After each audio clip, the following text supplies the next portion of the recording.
Today's Bible verse comes from John chapter 1 verse 5, King James Version.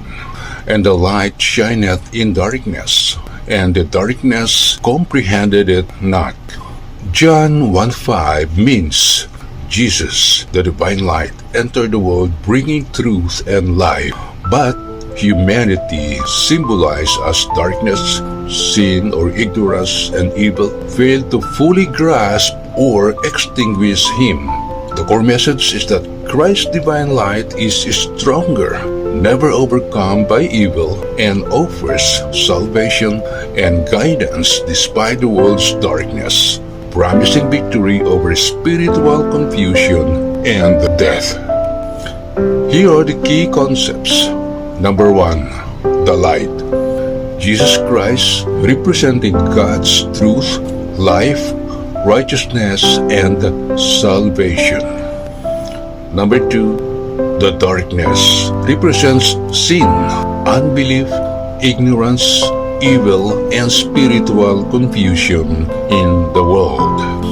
Number 3, has not overcome or comprehended. The darkness, humanity's sin, couldn't grasp or extinguish the divine light of Jesus, even though many rejected him.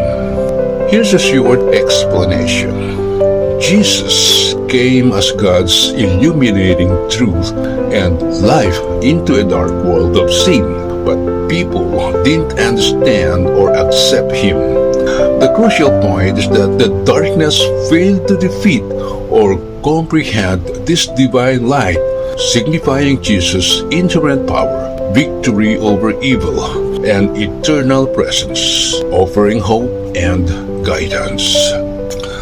In essence, Jesus is the unwavering light of God, and no matter how dark things get in the world, that light is always stronger and will ultimately prevail. Amen.